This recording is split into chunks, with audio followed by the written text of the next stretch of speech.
তিন ব্যক্তির সাথে রহমতের ফেরেশতা থাকে না, নাউজুবিল্লাহ। একজন মানুষের সাথে কমপক্ষে 20 জন ফেরেশতা থাকে। আপনার যাবতীয় বিপদ আপদ, সাফল্যতা, সুস্থতা, অসুস্থতা সবকিছুই তারা দেখাশোনা করে। কিন্তু 3 শ্রেণীর ব্যক্তি আছে যাদের সাথে এই রহমতের ফেরেশতা না থাকার কারণে তাদের ইহকাল তো নষ্ট হবেই, পরকালও নষ্ট হয়ে যায়। প্রিয় দর্শক, আপনি যদি মুসলিম হয়ে নিজেকে ধন্য মনে করেন অবশ্যই আলহামদুলিল্লাহ কমেন্ট করবেন এবং ভিডিওটি শেয়ার করে সেই সকল ব্যক্তিকে সাবধান করে দিবেন যারা এই 3 ধরনের ব্যক্তির মধ্যে অন্তর্ভুক্ত।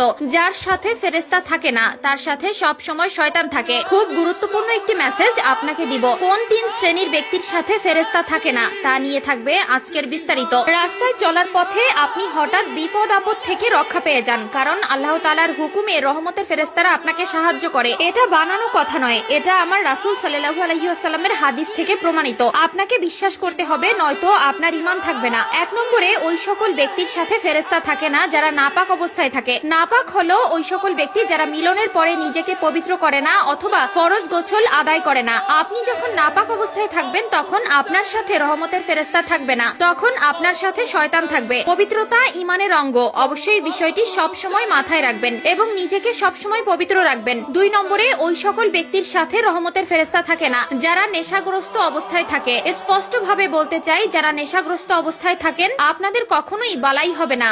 যার সাথে রহমতের ফেরেশতা থাকবে না তার কখনো আয় উন্নতি হবে না। আপনার জীবনটা নরক হয়ে যাবে, জীবনের সাফল্য হারিয়ে ফেলবেন, জীবন থেকে বরকত উঠে যাবে। তাই অবশ্যই এই ধরনের বাজে কাজ থেকে নিজেকে হেফাজত করবেন। নেশা শুধু আপনার শরীরকে নষ্ট করবে না, আপনার ইহকাল পরকাল সবকিছুই নষ্ট করে দিবে। আল্লাহ তাআলা বলেছেন, নেশাগ্রস্ত ব্যক্তির সাথে সব সময় শয়তান থাকে এবং শয়তানের কুমন্ত্রণায় ওই ধরনের ব্যক্তিরা সব সময় নেশাগ্রস্ত অবস্থায় থাকে।